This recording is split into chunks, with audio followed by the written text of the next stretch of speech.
3, 2. ¿Qué tal, Fabi? ¿Cómo estás? Hola, bien, bien. Gracias por la invitación. No, gracias a ti por el tiempo. Hoy quiero que la audiencia conozca a una gran amiga, a una médica muy completa, pero también quiero que conozca a la persona, a alguien que entiende de salud, que es una experta en salud, que entiende de el bienestar, que entiende y que vive el ejercicio, que le gustan los animales, que le gustan los viajes, pero eso tú nos vas a platicar, por favor.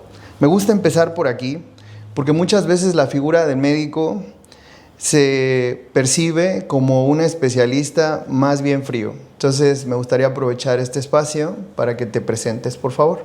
Bien, mi nombre es Fabiola Garrido Priego, originaria de Yucatán. Siempre digo que peninsular es lo importante. Y bueno, muchos años me acerqué a la medicina y es que decidí estudiar esta carrera.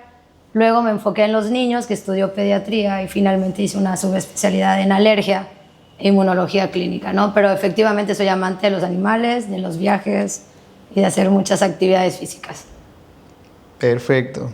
Bien, ahora, antes de hablar como médica, es una pregunta que te va a poner un poquito en una situación media rara, pero bueno, ¿quién eres fuera del consultorio? Pienso que soy una persona muy sensible, ¿no? Como muchas virtudes, igual muchísimos defectos como cualquier otra persona, pero como que sí mi refugio es un poco yoga hace un tiempo, la meditación y el yoga hace un tiempo y el ejercicio. Es algo como que me libera y me llega a mi estado, digamos, zen, ¿no? Entonces sí soy una persona un poco solitaria, sí. Me gustan las amistades, pero soy un poco más ermitaña, digamos. ¿Consideras que este tipo de práctica te ayuda a mejorar en tu profesión? Yo creo que sí, o sea, es algo que he empezado a hacer hace como 3 años, no que lleve tantísimo tiempo, pero sí ayuda un poco como a la concentración, o estar de mejor ánimo a la hora de dar la consulta. Creo que es importante. Cuando la médica se convierte en paciente, ¿no? Hace poco tuviste un evento ahí adverso, tuviste una fractura, pero afortunadamente no hubo desplazamiento. ¿Cómo fue este tiempo para ti de recuperación y dejar de hacer actividades que te gustan? Bien, creo que efectivamente soy de lo peor, la peor paciente, muy impaciente, como dicen. Me costó muchísimo, creo que caí en una depresión. O sea, fueron 3 meses ya llevo 3 meses sin hacer actividad física y sí, la mente me ha costado mucho sobreponerme. No sé, me ha costado mucho, no sé si por no hacer actividad física, por no poder manejar porque fue el pie derecho. Entonces me tenía que enfocar, ¿no? Con ayuda de todo mundo, chofer, 1000 cosas, así que sí me ha costado este tiempo. ¿Consideras que este tipo de procesos modifican la manera en la que percibes a tus pacientes? Realmente yo siempre he sido muy empática. Y alguien me preguntaba que si fue un tiempo para reconocer tu cuerpo y todo. La verdad es que siempre lo valoro y lo he reconocido, pero fue como una pausa, obviamente inesperada. Y sí me sirvió para hacer algunas cosas que no había hecho, ¿no? Como descanso y parar, pero sí creo que ves de diferente ángulo después de tener un tipo de accidente, pues obviamente a los pacientes, ¿no? Sirve como para una introspección y también mejora a la hora de tratar al paciente. ¿Y qué aprendiste sobre un proceso de prehabilitación bien dosificado? Pues la verdad es que llevaba pues obviamente mucho tiempo sin estar de este otro lado.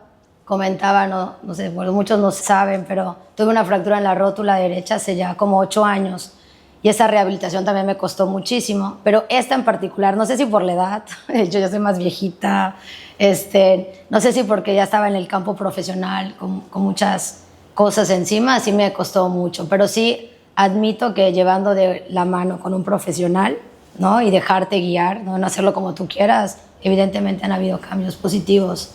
Me mencionaste previo a esto que te interesaba hablar esto que se consideran como mitos alrededor de la salud, ¿no? De manera más específica de los niños, ¿no? Sí. Entonces, una de las ideas que he escuchado es que las alergias, por ejemplo, se curan. Pero primero, ¿qué es una alergia? La alergia, en términos sencillos, es una reacción exagerada que tiene nuestro organismo, nuestro sistema inmune contra alguna sustancia. Y el término médico se llama alergeno.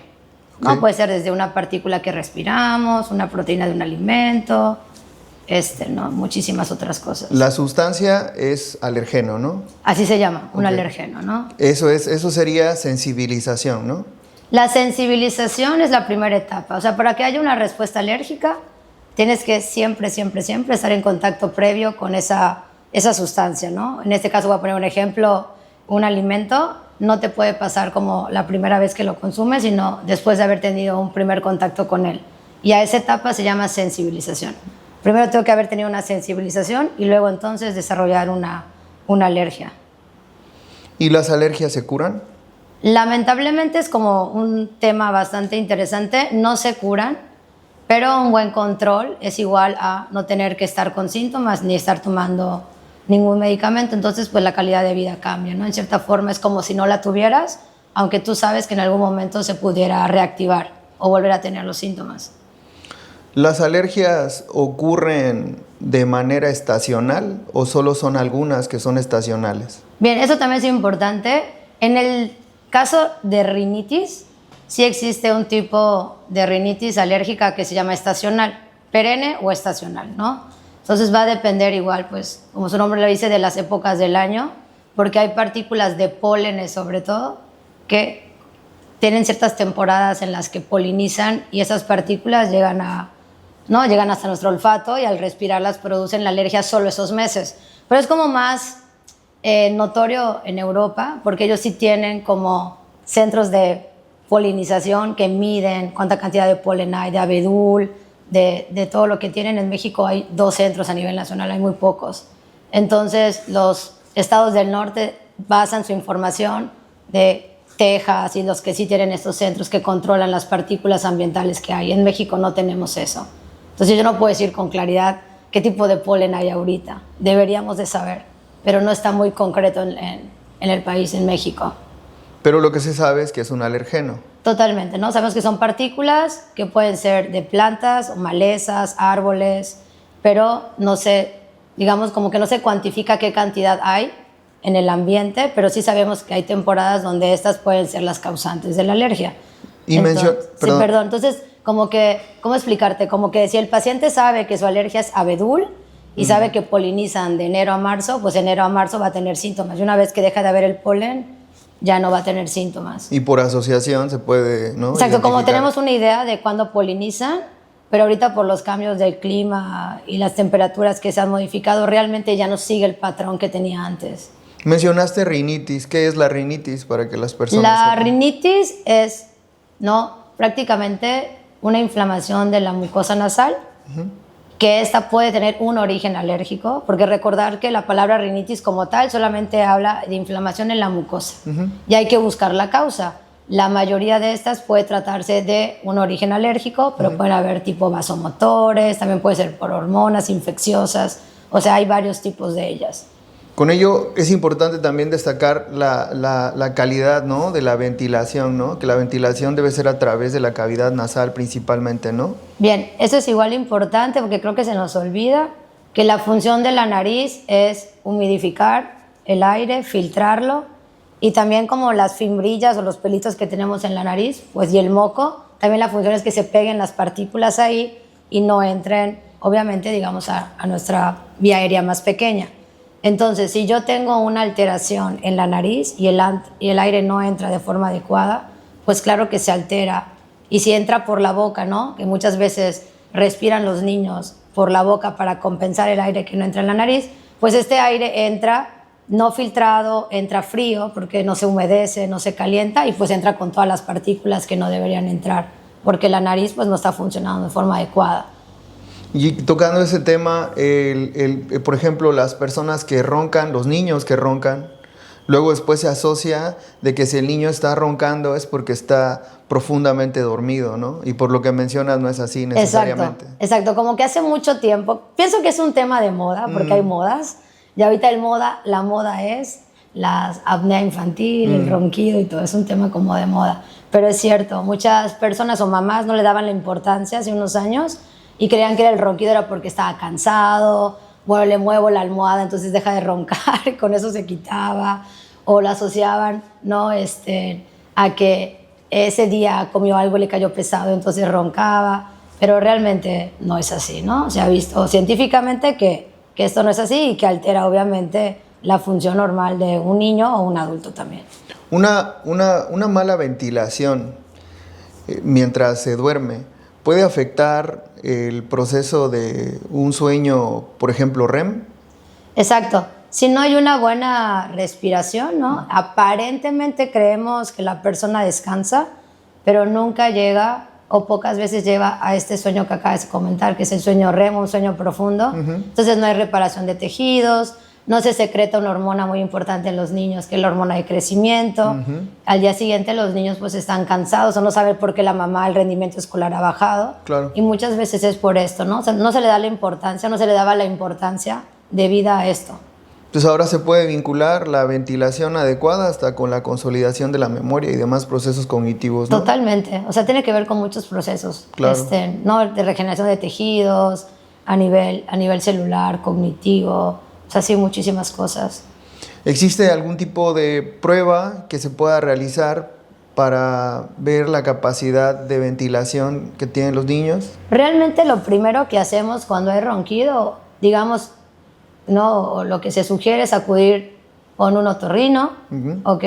También puede ser un alergólogo, si hay antecedentes de alergia en la familia que se pudiera asociar. Y sí, primero hacer estudios de imagen. Eso sería como lo primero antes de llegar a estudios de función pulmonar o así.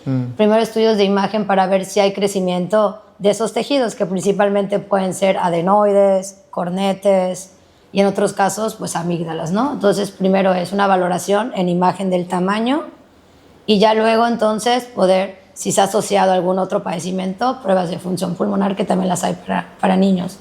¿Cuáles son las pruebas de función pulmonar para niños? Existe, bueno, ahorita, digamos como que la más nueva que antes no teníamos es la oscilometría, que se puede hacer a partir de los 3 años de edad.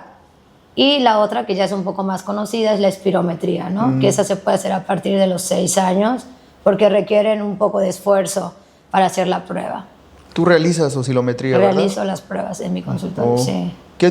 ¿Cuánto tiempo tarda en realizar una prueba? Realmente en niños pequeños sí nos puede tomar como 1 hora, porque la prueba se pone, digamos, como un tubito en la boca, tiene que respirar. El niño es bastante sencilla, pero luego tenemos que aplicar un medicamento inhalado, esperar un tiempo y repetir la prueba para ver si hay cambios. Entonces, entre que esperamos, repetimos la maniobra y todo, sí nos podemos llegar como 1 hora, pero es bastante sencillo realizarla. Si no es molesta ni nada. ¿Qué es lo que miden estas pruebas? En específico, la oscilometría lo que mide es la reactancia, que es como la elasticidad de la vía aérea, y hacer énfasis en la vía aérea pequeña, que es donde tiene inflamación los niños. Los niños pequeños tienen inflamación en la vía aérea pequeña, y generalmente los adultos, digamos, que el tracto respiratorio es como un árbol. Entonces, en los niños, digamos que están las ramificaciones más pequeñitas y en el adulto está como en los bronquios, digamos en los troncos más grandes. Entonces, esa prueba me puede dar información que la espirometría no me da, sobre todo en la vía aérea pequeña. Perfecto. Sí. ¿Cuál consideras que es el mito más común que existe alrededor de las alergias? El mito más común, pues es que hay varios, pero el primero o el más frecuente es que el asma se va a quitar en la pubertad o cuando estás en la adolescencia. Ese sigue siendo un mito que para mí obviamente es interesante. Me siguen llegando personas que están esperando a que su hija llegue a las 12 o 15 años para que el asma desaparezca. ¿Y no desaparece? Y pues no va a desaparecer, ¿no? Es una condición que si realmente es asma nos va a acompañar el resto de nuestras vidas. O sea, el diagnóstico, pero el control sí se puede mejorar, ¿no? Los síntomas. ¿Y qué es el asma? El asma es una inflamación crónica de la vía aérea. Está caracterizada por la producción de moco, ¿no? Y genera síntomas dependiendo como la edad. Y principalmente es una sensación de falta de aire. Puede haber agitación, un silbido, ¿no? Como un chiflido que pueden escuchar en el pecho. Y en niños pequeños, sobre todo, es la presencia de tos, como muy recurrente, cuando cae la tarde-noche, en las madrugadas, y son como los meteorólogos, ¿no? Del clima. El clima cambia, está nublado y el niño empieza a toser y ya la mamá sabe que en la noche o al rato va a empezar a llover. Entonces, esos son como los síntomas que a veces pasan desapercibidos por lo mismo, porque en el día no tosen regularmente. Entonces, en el día no tosen, la mamá dice, ya la tos se le quitó, pero otra vez el fin de semana se pone mal el clima y vuelven a empezar a toser. Y entonces es cuando la mamá ya empieza a notar que esta tos es más frecuente o más recurrente. Pero si no prestas atención, pudiera pasar un poco desapercibida al inicio. ¿Y de qué depende los episodios de asma? ¿De qué dependen? O sea, me comentas que es una condición permanente. Ajá, es una inflamación crónica, sí. Okay. Y lo que desencadena una crisis principalmente son virus. Entonces, si un niño va a la escuela y de mala pata se contagia, los virus pueden como exacerbar o empeorar esa inflamación que ya tenemos y generar una crisis de asma. El otro sí puede ser ejercicio, ¿no? Hay asma inducida por ejercicio. Otro desencadenante puede ser emocional. El asma también tiene cierta relación con las emociones, pero principalmente está asociado a infecciones virales, ¿no? ¿Cómo puede una persona diferenciar entre asma y gripe, por ejemplo? La gripa generalmente nunca va a tener, o sea, asocia a falta de aire y tos. La gripa casi siempre va a estar, ¿no?, como caracterizada por mucho escurrimiento de moco, congestión, pueden haber estornudos, malestar de cuerpo, inclusive fiebre, hablando de una gripa. Pero en el asma no. El asma más bien es como una sensación de que tendrías que como inhalar más fuerte, te oprimen el pecho y hay tos. Entonces sí hay ciertas características que la hacen diferente. En tu experiencia, ¿consideras que la gente comete errores? Bueno, considero que siempre es un error, pero ¿qué tan recurrente es el que las personas se automediquen en este tipo de procesos?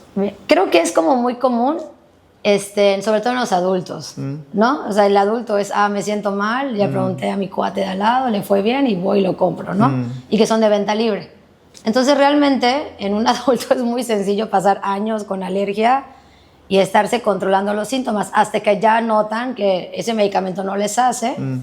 Pero las mamás hoy en día, después de pandemia, ya son más cuidadosas, tengo que reconocerlo, y últimamente han estado acudiendo con el alergólogo o el pediatra de manera más razonable. Antes creo que abusaban un poco de lo que dijo la vecina, lo que le funcionaba a la abuelita. Hay un poquito más de conciencia, yo creo, después de pandemia. ¿Cómo es que tú te diriges a esta población? ¿Por qué este grupo etario? ¿Por qué los niños? No sé por qué. Creo que nunca me ha gustado trabajar con adultos. Los niños son súper sinceros, no sé, me divierte, la paso bien con ellos. Claro que al final de cuentas el adulto es el que me lleva al niño y creo que tiene que haber una buena comunicación igual con los papás, si no, no regresarían, pero siempre me ha gustado más trabajar con niños, que no me cuesta revisarlos, jamás tengo problemas, me va bien. No sé si me ven del mismo tamaño que ellos, pero me va bien. No sé por qué, es como algo desde que era chica, no sé, me gustaba. Muy interesante todo esto. ¿Algún tipo de guía que te interesara compartirle a las personas? ¿Algún tipo de consejo alrededor de esto, de la ventilación, la respiración, el asma, la alergia, algo? Pues realmente yo soy como partidaria y doy talleres gratuitos en el consultorio y siempre invito a psicólogas infantiles y nutriólogas igual para niños. Nos enfocamos a tratar mucho la autoestima. Sí es importante trabajar igual una buena respiración en niños con asma. O sea, niños ya un poquito más grandes, siempre recomiendo que puedan ir a clases de meditación infantil. A mí me tocó de niña ir, mis papás me llevaban y creo que es importante, sobre todo para controlar las emociones, porque el asma se puede desencadenar por una simple exposición escolar o un examen. Entonces los niños tienen que saber cómo controlar la emoción y todo es con las respiraciones. Entonces, yo soy un consultorio un poco diferente o poco convencional, pero yo doy talleres de este tipo. Excelente. Y la autoestima me parece muy importante porque tengo niños que obviamente los molestan porque no pueden correr, porque tienen esta condición de asma que no pueden llegar a ser igual tan veloces que otros niños. Y también tengo muchos, o igual pacientes con alergias alimentarias que pues no pueden comer el pastel que el otro chiquillo sí. Entonces también genera cierta frustración y los etiquetan por eso. Y otro tanto, que para mí es muy importante, los que tienen lesiones en piel, hablando de condiciones muy graves. Atopia, entonces, ¿no? En dermatitis atópica, pero hablando de severas, cuadros severos, los lastiman muchísimo por bullying, tienen que dejar de ir a la escuela, me llegan tapados, no se quieren quitar en suéteres, andan con suéter siempre porque los bulean muchísimo en la escuela. Entonces para mí es importante no solamente la parte de los medicamentos o la parte que yo pueda aportar, sino tiene que ser un manejo multidisciplinario, o sea, tiene que haber a veces inclusive psicólogo infantil para poder llevar todo esto. Entonces sí, es algo complejo, que a veces creo que algunos médicos no lo ven de esta forma, creo yo. Entonces solamente les importa dar el medicamento y ya, pero creo que esto hay que tratarlo más a fondo. Un abordaje multidimensional. Totalmente, ¿no? Totalmente. Se les olvida esta otra parte. Qué interesante. Justo esto que mencionas, ¿no? Hablas de dosis-respuesta, ¿no? En distintos niveles. Y eso es muy importante porque, por ejemplo, dentro de mi área de expertise, ¿no? En la actividad física, en el esfuerzo, en el ejercicio, por ejemplo, en el país se difunde información que proviene del Colegio Americano de Medicina Deportiva. No necesariamente las personas que la difunden están certificados, ni siquiera. En mi caso sí estoy certificado por el Colegio Americano de Medicina Deportiva, pero se habla de los mínimos funcionales adaptativos, ¿no? Porque en ocasiones se considera que si algo es bueno, mucho es mejor, ¿no? Y no necesariamente, ¿no? Existen mínimos funcionales que permiten que con algún tipo de actividad física bien dosificada se obtengan los beneficios generales de esto, ¿no? El ejercicio promueve muchísimos beneficios a nivel sistémico, ¿no? Uno de ellos, si se dosifica bien, por poner un ejemplo, es la inmunovigilancia, pero también, como mencionabas, si se realiza un ejercicio de manera indiscriminada o intensidades no adecuadas, puede producir esto, ¿no? Inclusive broncoconstricción inducida por ejercicio, sí. ¿No? Eso, en tu caso, ¿has tenido experiencias? Lo que pasa es que el ejercicio, bueno, igual lo acabas de comentar como la intensidad, entonces lo que pasa es que respiramos más rápido y al respirar más rápido los bronquios, o sea, el agua que tienen los bronquios lo utilizan para, obviamente, humedecer, o sea, las respiraciones que vamos metiendo de aire. Entonces nuestros bronquios quedan como más secos de lo usual y estimulan que se cierren. Entonces sí lo puede generar. Generalmente son niños o personas que tienen un asma mal controlada. Porque si tú tienes un buen control, podrías hacer cualquier tipo de ejercicio, inclusive una intensidad, digamos, inusual y no tener por qué tener esta broncoconstricción. Pero es frecuente que pase, sobre todo en niños que no tienen un buen control, ¿no? Entonces la idea es que hay que ajustar la dosis del tratamiento o igual y no se la ha tomado. Y sí, tengo apenas yo creo que 2 niños que por más, o sea, que están súper controlados, pero siguen teniendo algún tipo de crisis de tomar el medicamento antes de la actividad física, ¿no? Entonces le damos un broncodilatador antes de iniciar el entrenamiento y listo, ¿no? Porque ya sabemos que este es puntual. O sea, fuera de eso no le pasa nada. ¿Cuánto tiempo antes de iniciar el entrenamiento? Generalmente lo damos como unos 20 a media hora antes. ¿Y cuánto tiempo es el efecto? Es corto. El efecto de, digamos, un broncodilatador muy usado, que es el salbutamol o el Ventolin, la marca comercial, tiene un efecto de 4 horas. Es más o menos el tiempo de un entrenamiento. ¿La vida ¿no? media? Sí, entonces un entrenamiento de 1 hora, hora y media, entonces no tienen problema. Perfecto. Sí, pero es poco, o sea, poquitos casos tengo. Generalmente si están bien controlados, no tienen ningún problema con el ejercicio. Perfecto. Entonces, retomando, mencionabas el uso de broncodilatadores, ¿no? Previos al ejercicio, cuando existe esta condición, ¿no? Exacto. Hablabas de la duración del efecto de los broncodilatadores. El asma inducida por ejercicio, entonces, es una condición resultante de que niños tengan asma.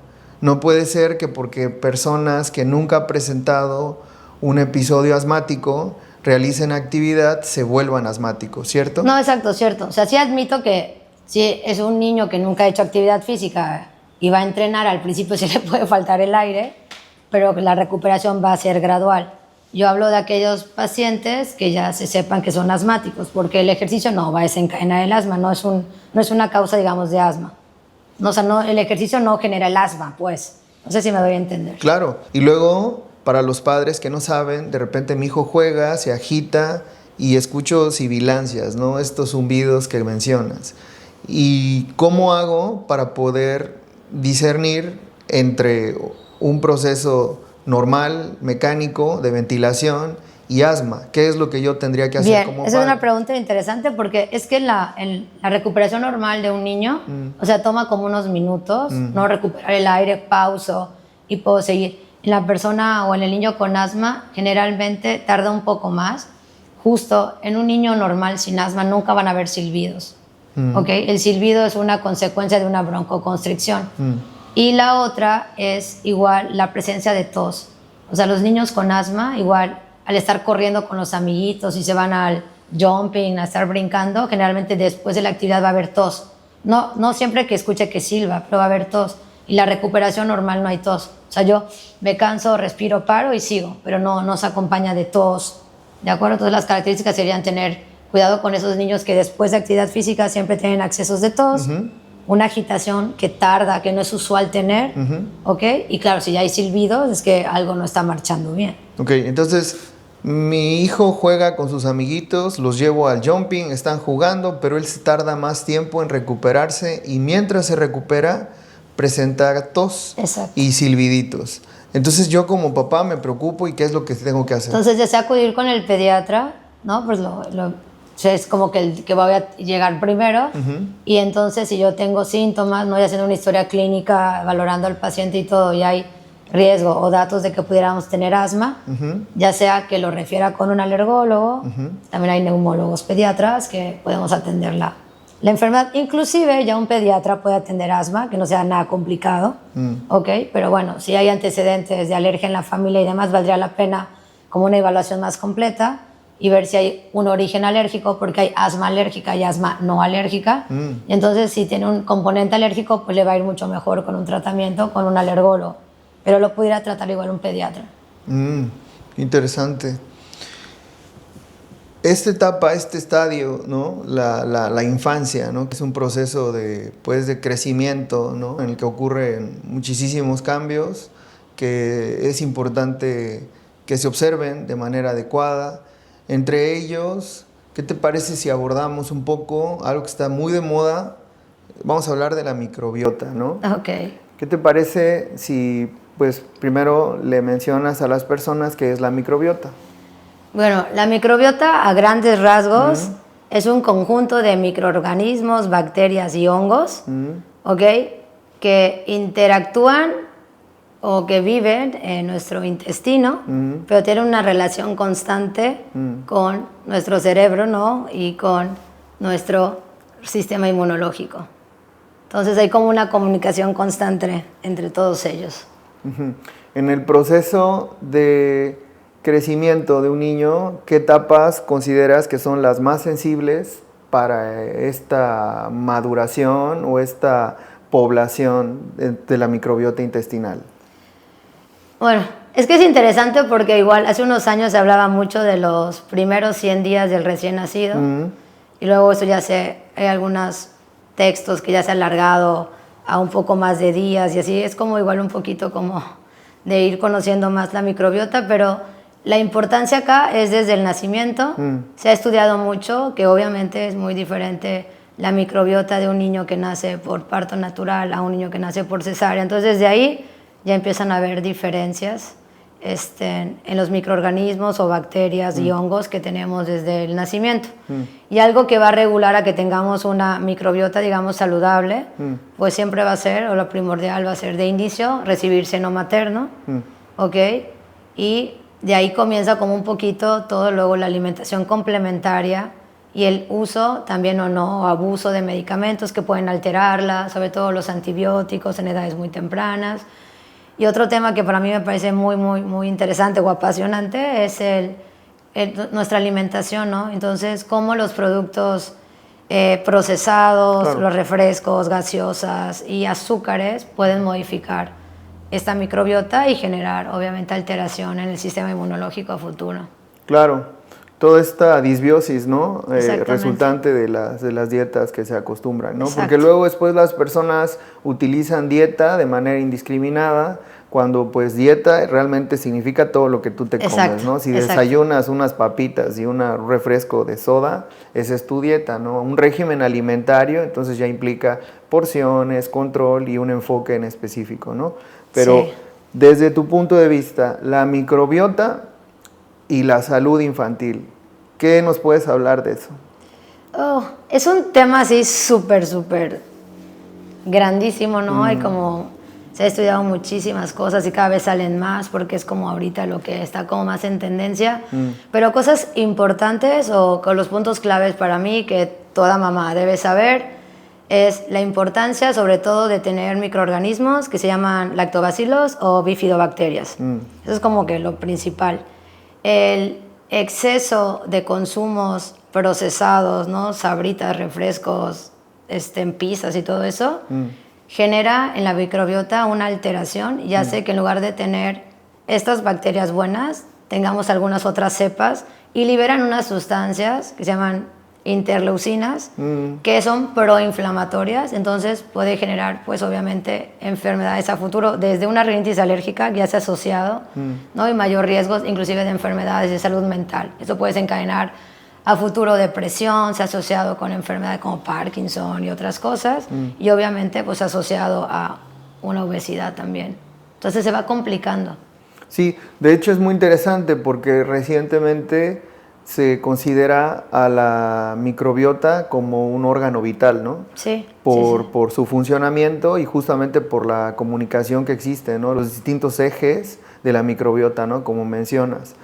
¿Qué nos puedes hablar de los medicamentos que ahora están tomando en consideración a la microbiota? Creo que como está es un tema como que muy en tendencia, ya las farmacéuticas han hecho un despapalle en el buen sentido. Hay muchísimas marcas, ni yo me sé todas. Entonces, sí hay, digamos, medicamentos que nos pueden ayudar y también hay diferentes cepas. Acá lo interesante es conocer qué cepas me van a ayudar para qué cosa.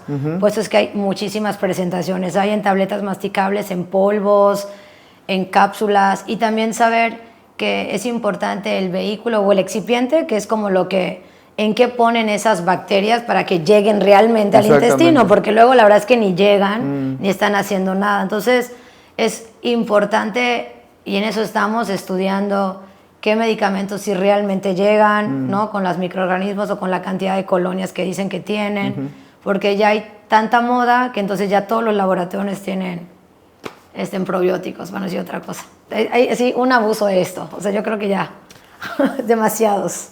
Pero es muy importante, ¿no? Este conocimiento de prebióticos, probióticos y para mí la consecuencia lógica de esta acumulación de conocimiento, pues los simbióticos, ¿no? Que justamente hablan, ¿no? Sí, la combinación de la combinación adecuada, ¿no? dos. Desde hace mucho tiempo se menciona que dependiendo en qué región geográfica te encuentres del mundo, pero es bastante prevalente la ausencia del consumo adecuado de fibra, ¿no? Y la importancia que tiene la fibra en nuestra alimentación, tanto desde el punto de vista mecánico como lo que genera justamente en la microbiota intestinal, como mencionabas, ¿no? De hecho, sí, ahorita han habido varios estudios como la importancia en la fibra y el consumo de ácidos grasos de cadena corta o ácidos grasos trans de cadena corta benefician a la liberación como de citocinas antiinflamatorias, claro, ¿no? Que es lo que no queremos. Entonces es importantísimo y se están corriendo igual varios estudios sobre eso también. Así que sí, muy importante, sí, fibra. Me quedé con algo.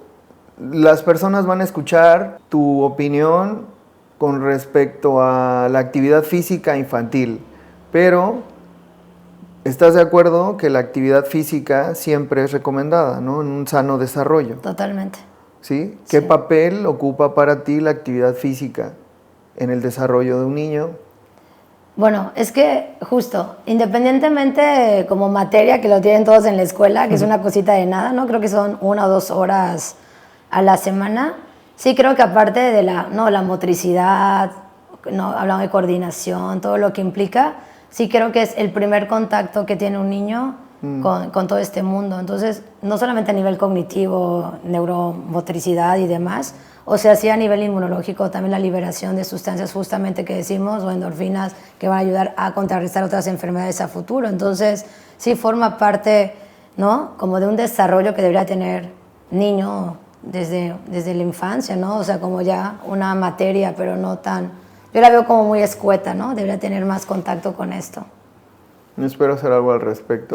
Esperemos que sí. Y dentro del enfoque que me dices multidimensional, ¿hablas con los padres de familia y prescribes actividad física y ejercicio para los niños? Mira, realmente, o sea, como si la consulta tengo que explicar algunas otras cosas que para mí son más importantes del área de alergia, sí, hablamos mucho. Yo me enfoco más en la nutrición, pero sí toco muy poquito la parte del ejercicio, pero me enfoco más en hablar temas de nutrición y alimentación. ¿Has modificado tu alimentación en tu vida? Yo llevo muchos años, yo creo como 10 o 15, que casi no como harinas refinadas, muy pocas. Entonces ya llevo tiempo de no requerir. Pienso que obviamente el azúcar genera más adicción de estar consumiendo este tipo de productos, pero sí, en mi alimentación sí lo he modificado, ya tengo tiempo de haber cambiado un poco todo. Soy de consumir más proteínas y casi no consumo harinas refinadas o azúcares refinados. Trato de comer más verduras y frutas. Claro que cuesta como a cualquiera de inicio, pero ya llevo un tiempo con este tipo de alimentación. Mi alimentación es muy aburrida. Es como lo mismo todos los días. Pero bueno, así debe ser, ¿no? Así debe ser, exacto. Lo que pasa es que tenemos el concepto... No, voy a poner un ejemplo muy burdo, pero te acostumbraron a comer la fruta, tu jugo, para que tengas así triple de azúcar, más tu huevo, o sea, no, bueno, eso era una bomba. Claro. Entonces es muy difícil para también hablar con las mamás de cómo un jugo de naranja tiene una gran cantidad de azúcar, aunque sea natural. Es que el que sea natural no significa que no aporte exceso de azúcar y todo. Claro. Y aparte les cortas, ¿no? Sandía, melón y papaya, y luego les das un huevo. Entonces parece nada, pero ahí ya me excedí un poco en los carbohidratos que requería mi cuerpo al inicio. Entonces es muy complejo porque es como algo cultural. Claro. ¿No? Entonces hay porciones, hay que trabajar muchísimo con las mamás. Por eso es que mejor doy los talleres, no soy nutrióloga. He tomado varios diplomados de nutrición infantil, pero la experta es la que se encarga. Pero eso es como más cultural. Claro. ¿No? De que tienes que comer el jugo y la fruta, y entonces esto genera que estemos en contacto con muchos azúcares, aunque sea fructuosa, pero se convierte al final en grasa, depósitos de grasa. Todos estos constructos, ¿no? Asociados. Y en ocasiones era pues el jugo de naranja con el sándwich de pan blanco, que también tienen un sigue índice siendo, glucémico ¿no? Y les ponen su elevadísimo. jugo para no decir marcas, de naranja, porque te dijeron que el jugo de naranja es Claro, súper bueno. claro. Y es pura azúcar, y sigue siendo el sándwich de pan blanco y el hot cake, o sea. Claro. Y entonces, y embutidos, salchichas, y así le seguimos. O sea, sigue siendo algo cultural, es complejo. Y la modificación de hábitos es bastante Es bastante compleja, y al final tenemos que cambiar esos hábitos a los papás. O sea, al final yo no logro nada con el niño, ¿no? La alimentación inicial viene desde casa y viene mucho por los papás. Entonces siempre le digo a los papás, no, porque les digo, a ver, sus hijos no deben consumir Sabritas. Se voltean y le dicen, a ver, Mauricio, ya te dije. Entonces, no señora, no es a Mauricio, es a usted. Deje de comprar usted las papitas, claro, para que cuando Mauricio abre la alacena no encuentren. Pero se voltean siempre y le andan regañando. ¿Ya ves? Te dije que no debes de tomar. O sea, no, señora, no va por allá, es para usted. La que hace el súper es usted. Entonces tiene que cambiar lo que compra en la alacena para que cuando abramos y tengamos ganas de comer algo, no estén las Sabritas y tengamos alguna otra opción mejor. El primer contacto, ¿no? Sí, total, pero siempre lo regañan. Ya te dije, Mauricio, claro, que no comas. Ya ves, lo dijo la doctora, la coca no. ¿Quién la compra? Pues ahí tienen las... No, pues hasta yo, si veo la coca ahí todo el tiempo, pues claro, está más rica, ¿verdad? Tomar agua. Sí, claro. Entonces, como algo muy cultural, pero es cambiar la idea en los papás. O sea, es una tarea doble de complicado. Porque el niño, que yo le puedo enseñar a comer bien al niño, pero al final el papá es el que compra, digamos, la materia prima y todo. Es complejo. Claro, en algún momento realicé por invitación a algunos padres de familia y algunas personas que estaban entrenando conmigo. Los llevé al súper, hicimos compras y les mostraba cuántos pasillos, ¿no?, se deben de ignorar para mantener una alimentación adecuada. Ignorar. ¿no? Claro. Interesante. Entonces comprábamos nada más todo el produce, todo lo que es así, pues vegetales, verduras, algunos granos, cereales, y les decía, pues con eso ya estamos bastante completos, ¿no? Todo lo demás. Es como de extra. Claro, contar números de ingredientes, ver cuántos distintos nombres tiene el azúcar, ¿no? Cosas por ahí, ¿no? Muy interesante esto que mencionas. A mí me llama mucho la atención, me encanta hablar con gente experta, como en tu caso, Veo que estás abocadísima en tu carrera, que el tiempo que tienes lo utilizas para realizar actividad física y Sí. para dormir, ¿no?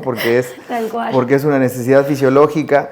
Pero, ¿cómo es para ti viajar? ¿Te gusta mucho viajar, me decías? Sí, realmente es como la verdad es que es una pasión, yo creo, sí, más que hobby es una pasión.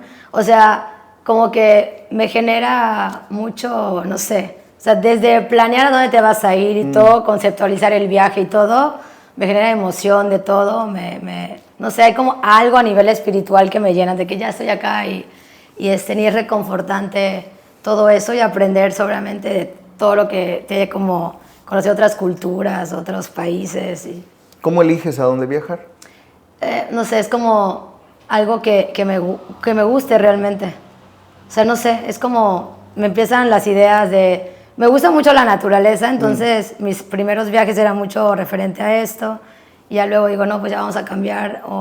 Pues va a depender como, no sé si del estado de ánimo o lo que quieras ese año.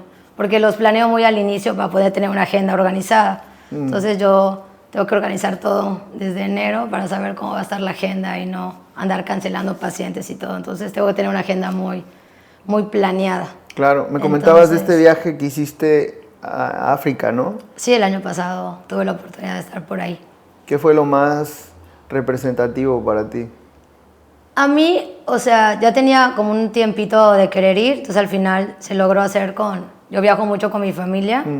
Entonces, para mí o sea, es como esta sensación de libertad, de estar en el safari y ver estos campos enormes con los animales. O sea, que de verdad que al inicio es como impactante verlos en su hábitat natural. Igual, ¿no? Los que a veces me han preguntado, ¿qué haces si quieres hacer pipí? Pues no hay. Ten que buscar literal el chofer, un arbolito ahí que no haya ningún animal y pues bajarte de ahí, ¿no? Porque obviamente son lugares que son extensísimos en territorio, pero es como esa sensación de poder verlos, de poder sentir el aire, como, no sé, es como una sensación. ¿Y qué animales viste? Pues tuve oportunidad como de ver cosas extraordinarias, o sea, obviamente jirafas, elefantes, me tocó ver leones, cachorros igual, de cómo se comportan las manadas, las leonas cuidando férreamente a los bebés. Me tocó conocer la diferencia entre un leopardo y un guepardo, no tengo la menor idea, ya me puse a leer. Un cerval, tampoco los conocía, tuve oportunidad de conocer un cerval y un cachorro también. Bueno, la verdad es que rinocerontes tuve oportunidad de ver 3, o sea que son súper complicados de ver. Claro. Bueno, no sé, es como una experiencia así increíble. No es como... bueno, mi película favorita era El Rey León, también creo que es por allá. Claro, claro. Entonces, hay una zona que se llama el Kilimanjaro, que es de donde se basa en el volcán, y poder estar allá y verlo. Y de hecho, o sea, entras a una excursión dentro del volcán, de cómo están. Yo decía igual, ¿por qué hay, no? Se fijaron que en la caricatura hay como pelícanos y hay flamingos, porque dentro del volcán también hay áreas de agua dulce y salada. Wow. Hay de todo, está increíble, es como que, wow, está increíble. O sea, la experiencia es increíble, sí. Claro, claro. Entonces sí, es como esta libertad de conocer y toda la cultura, o sea, no sé, a mí me llena muchísimo todo eso. Entonces yo, mientras pueda seguir viajando, lo voy a seguir haciendo, es algo... Prefiero gastar, o no sé gastar, que es una inversión en un viaje que estar comprando cosas materiales. Ese es mi punto. Es algo muy personal. Así como este viaje, ¿qué otro ha sido igual de representativo? El que a mí me ha representado mucho, es que te estoy acordando, lo vas a acordar, pero no me acuerdo del nombre del país porque ya le cambiaron el nombre. Ya, lo que era Birmania, ya no se llama así. Entonces, tuve la oportunidad de estar como 2 semanas, pero ahí lo que me impacta, y ahorita de hecho se cerró porque hay guerra civil, nadie puede ir. Fue un viaje a mí que me ha marcado, me sigue marcando, es el viaje más wow, porque de entrada las mujeres se siguen maquillando con resinas de árboles, porque las protegen y las mantienen contra el sol, entonces todas se maquillan con resinas, entonces que tienen bolitas en formas de hojas. Si vas al hotel, te dan resinas para que tú igual te pongas. Otra cosa que me pareció interesante, hombres, mujeres, niños, o sea, los varones usan faldas. Entonces vas la parada de camiones y todos los varones están en faldas y los niños también. Entonces, la forma que tienen de pescar es muy peculiar. utilizan materiales de fibra, cómo hacen la ropa. O sea, sí es totalmente otro mundo. O sea, de verdad, es otro mundo. La lengua, por ejemplo, ellos no tienen apellido. O sea, les ponen el nombre dependiendo del día que naces. Entonces, si te tocó martes, eres, no sé, May. Entonces nada más le agregan como algo diferente. No tienen apellido. Bueno, ese viaje en particular me ha marcado muchísimo. Qué interesante. Totalmente. Qué padre. Sí, y deporte, ¿te gusta realizar actividad física, no? Me mencionabas que te gusta, que practicas yoga. Bueno, el deporte siempre me ha gustado muchísimo. En la secundaria y prepa practiqué el softball, teníamos un equipo. Luego en la universidad hice fútbol, soccer. Luego un tiempito fútbol rápido, pero siempre los que me conocen, a mí el contacto físico como que no, y como soy muy chiquita me dan unas, así para no decir tacleadas ahí que daba en el suelo. Y ya después de hace como yo creo 12, 15 años que me ha gustado entrenar, o sea, hablando específicamente como el gimnasio y fuerza y demás, pero sí hago disciplinas como yoga, y bueno, hay otra clase, los que me conocen igual, que es escalar con máquinas, y bueno, me gusta un poquito todo lo que tiene que ver con fuerza y agilidad y un poco todo eso. Cuando practicas yoga o cuando realizas ejercicio, ¿lo haces por la experiencia o lo haces porque te gusta cómo te sientes durante y después de la actividad? Me gusta cómo me siento antes inclusive de ir, o sea, yo estoy súper emocionada de qué te vas a poner, o sea, yo soy como una persona muy disciplinada, pero sí me gusta cómo te sientes durante todo el proceso y después.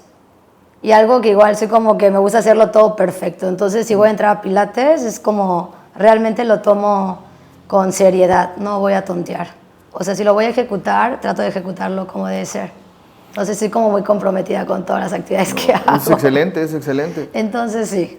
Porque es un enfoque Exacto, pues, entonces, integral. eso iba a decir, ¿no? Entonces, sin darme cuenta, no, o sea, hasta, ¿no? De que, o sea, voy tratando de perfeccionar, tomo muchos cursos y certificaciones, no para ser coach, para mejorar mi práctica. Entonces, puedo estar certificada en varias cosas, pero no para ser maestra, sino para yo estar haciéndolo de forma adecuada. Y para ti como experta, ¿cuál es el valor que tiene el que existan personas, por ejemplo, con mi perfil profesional, que han dedicado su vida a este tipo de área? No, lo que creo que falta es conocer a más de este tipo de personas como tú, que no, tal vez hace falta difundirlo más. Entonces, ¿qué creo que pasa? Que también estamos en modas, tú lo debes saber más. Entonces, ahorita la moda es el pilates, y hace unos años era la bici antro, ¿no? Entonces, yo creo que a veces se van por modas, y tampoco creo que sea del todo correcto. O sea, está muy bien que haya una actividad física, pero que tú seas un coach por certificarte en 2 días o porque lo hiciste en una semana, no creo que sea lo mismo una persona que ha ejecutado la actividad por años. Entonces, ahorita certifican, obviamente por cuestión de que es un negocio al final de cuentas. Entonces, todos se la pasan certificando a todos, pero realmente no hay un compromiso serio o algo que regule realmente quién puede estar, ¿no?, óptimo para dar esas clases. Excelente. Entonces siento que esto es una moda, ¿no?, la verdad. Entonces ni ejecutan ellas bien la actividad porque lo hacen por moda y por abrir un gimnasio. No es algo que realmente creo que tengan una convicción de hacerlo, lo hacen más bien por negocio. Entonces, ¿qué pasa? Que esto ahorita es el boom, los voy a ver unos años, como ahorita cerraron ya casi todas las escuelas de cycling, ¿no? Han estado cerrando. Claro. Entonces es por esto, porque al final es una moda. Entonces no estoy muy de acuerdo en eso. Creo que tiene que haber un proceso más selectivo, ¿no? Una certificación obviamente regulada que permita tener buenos maestros, que estén en la capacidad para poder ejecutar bien todo. Y fíjate, ese punto que tocas es muy importante porque también no todos los arquitectos son Zaha Hadid, ¿no? No todos los arquitectos son Gaudí, ¿no? No todas las médicas que estudiaron, porque estudiaste con gente que tiene también tus mismos grados y tus credenciales, pero no necesariamente comparten el enfoque. Eso sucede también conmigo, ¿no? Mi enfoque, digo, yo soy hijo de médicos y me apasiona la fisiología, me apasiona cómo funciona el organismo humano en condiciones no patológicas, pero de esfuerzo, de estrés dosificado, ¿no? Y es muy interesante porque este es un tema también que me gustaría que abordaras, porque cuando menos en mi caso, A mí me interesa sumar y me gusta la sinergia. Entiendo cuál es mi perfil profesional, pero me encuentro con mucho ego alrededor de este perfil. En tu caso, puedes hablar de lo mismo, o sea, a veces creemos que los médicos, porque son médicos y tienen bata blanca, todos se llevan súper bien, ¿me explico? Y no necesariamente, ¿no? Sí, pienso que en el ámbito médico siempre hay mucho ego, ¿no?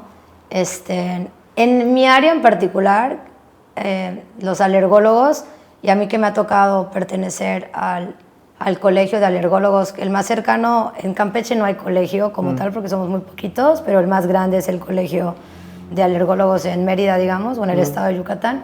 Y la verdad es que todos nos llevamos en lo que cabe bastante bien, somos como buenos compañeros, no hay como tanto ego, tengo que decirlo, pero sí a nivel nacional, obviamente, no implica que sí haya este recelo profesional y todo, tengo que admitirlo. Yo creo que en todos los campos seguimos siendo pocos alergólogos, la verdad, a diferencia de otras especialidades, seguimos siendo un gremio pequeño, entonces logramos conocernos la mayoría de ellos. Si bien llevamos una relación cordial, sí creo que como en todo hay su celo profesional y demás. ¿Por qué crees que ocurre esto y que no hay más voluntad de participación? Realmente no sé a qué se atribuya. Pienso que es como el enfoque o lo que tú quieras realmente hacer para tu vida, porque hay médicos como muy tradicionales, ¿no? Como el que tal vez conocí de niña, en que solamente dan la consulta, cierran la puerta y listo. O sea, y solamente se enfocan en lo que va. Bueno, si vas por la tos, me enfoco en la tos, pero si ve al niño gordito que está caminando chueco, no les importa. Pienso que va a tener el abordaje como tú lo quieras dar. O sea, yo si veo un niño gordito con el pie chueco, pues acabo refiriendo a la nutrición, al ortopedista pediatra y todo, porque no es solamente ver la tos, aunque haya ido por eso, pero va a depender mucho, creo que el enfoque que tiene el médico. O sea, entonces ahí sí va mucho más con la persona. Tal vez en tu caso te pase igual. Entonces, en eso no hay forma. Todos estamos estudiando tal vez lo mismo, pero sí el enfoque que tiene cada médico es el que hace la diferencia en el trato, en la forma de llevar la consulta, en lo que quiere transmitir. Y ahí no hay forma, ¿verdad? O sea, puede ser el más brillante investigador de alergia, pero si a la hora del trato, a la hora de dar la consulta, no llega a haber pues una buena empatía, yo creo que con la familia, pues esto pues no fluye. Entonces yo creo que hay un perfil para cada cosa, que es lo que yo creo, hablo a nivel personal, no sé realmente. Sí, eso mismo ocurre. Sí. Ocurre que me relaciono con personas que son también calificadas, que tienen un perfil similar.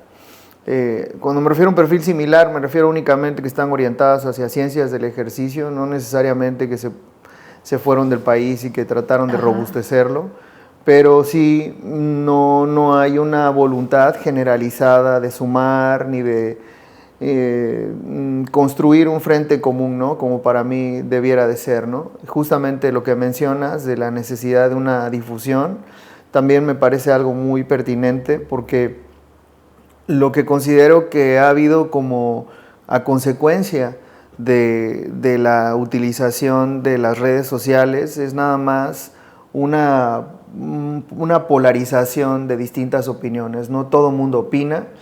Y pues en ocasiones las vistas más el algoritmo o los algoritmos de búsqueda se traducen en tráfico, pero no necesariamente en un sustento o en una guía adecuada, ¿no? Entonces este tipo de espacios tienen esto como finalidad, que expertas, ¿sí?, puedan ser más escuchadas, ¿no? Y que se puedan tomar de una manera diferente por las personas. Sí, creo que es un tema interesante porque justamente ahorita, pues todos han tenido que salir a las redes, ¿no? O sea, sí, yo noto que esto no pasaba hace unos años, porque creo que sí, hablando específicamente del área médica, o sea, ya todos opinaban sin sustento, la mamá salía a hablar, o sea, entonces es una barbarie realmente, nada más por modas o por seguidores, cuando realmente ni siquiera la información era correcta. Entonces creo que ya los médicos dijimos, a ver, nosotros ya basta de tantas influencers sin sustento, entonces nosotros que hemos estado estudiando tanto, estamos actualizados y todo, entonces me da gusto en cierta forma que ya haya más difusión del área médica y justamente con estos especialistas, ¿no? Que no solamente sean los influencers que por número de seguidores les crean todo lo que dicen, o patrocinados obviamente por industrias farmacéuticas o lo que sea atrás. Qué bueno que me mencionas esto. Yo también considero que todo esto es importante, toda esta información que nos haces favor de difundir es importante, como mencionas, es actualizada. Me gustaría que dijeras pues tus redes o dónde pueden encontrarte o cómo es que la gente puede comunicarse contigo. Ya. Pues nosotros estamos en Campeche y en el Hospital El Faro en Mérida. Y bueno, realmente nosotros estamos como doctora.alermas en todas las redes, Facebook, Instagram, TikTok, por ahí andamos. Entonces, con todo gusto, dudas y demás pueden enviarlas allá sin mayor problema y espero que estemos difundiendo o logrando, ¿no?, el objetivo, que sencillamente es difundir información de una forma más sencilla, ¿no?, y de actualizada, que es lo importante. Para mí es muy importante este proceso de difusión y de sinergia, ¿no? Cuando he tenido oportunidad de ir, por ejemplo, a Mérida para vincular a algún atleta con el que he estado colaborando y trabajar de manera específica con traumatólogos ortopedistas deportivos, luego generalmente todas las personas con las que he hablado, los 4 o 5, me mencionan que debería estar ahí, ¿no? Híjole, ¿por qué no estás acá para que te pueda referir a pacientes, ¿no? Entonces, en la medida de lo posible, me interesa este tipo de sinergia, ¿no?, entre profesiones, ¿no? Para la correcta dosificación, por ejemplo, de una actividad física que se pueda traducir en una prescripción adecuada para los niños, pero también que pueda afectar a los padres, para que los padres también sepan, ¿no?, cuál es el tipo de actividad física, que no necesariamente tiene que ser pagar una mensualidad en un gimnasio, sino es algo que puedan hacer o que no esté en sus posibilidades tanto por tiempo, no sé, por cualquier cosa, pero es importante difundir esto, los beneficios no farmacológicos del ejercicio como una herramienta de tratamiento y de prevención. Eso es un enfoque importante para mí. ¿Qué es lo que sigue para ti? ¿Sigues en tu práctica profesional? ¿Sigues de viaje? ¿Sigues en todo esto? ¿Pero qué sigue? ¿Cuáles son los planes? ¿A dónde vamos? No, realmente está complejo. O sea, sí, es que sí sigo dando consulta. Digo, pocos saben, pero soy vicepresidenta del capítulo sur-sureste de la República Mexicana, entonces siempre estoy ahí metida organizando un congreso que se va a llevar a cabo en la ciudad de Oaxaca en el mes de septiembre. Perfecto. Aparte de eso, ¿verdad? Pertenezco al Comité de Inmunonutrición a nivel nacional, entonces justo hablando de microbiota. Y aparte de eso, pues en el Colegio de Alergólogas de Mérida, también fui invitada a dar una plática en el congreso, se va a llevar en el mes de julio en Mérida, es el Congreso Nacional de Alergólogos Pediatras. También voy a estar allá en la oportunidad de dar una plática sobre dermatitis atópica y coordinar una sesión ahí interesante. Así que en la parte profesional muchísimas cosas. A nivel personal ya espero regresar al gimnasio porque pues la lesión que tuve no he podido hacerlo. Pero bueno, siempre con la constancia de estar avanzando. Perfecto. Pues muchísimas gracias por este tiempo. Espero que te hayas pasado bien. Sí. Gracias. No, gracias igual por la invitación.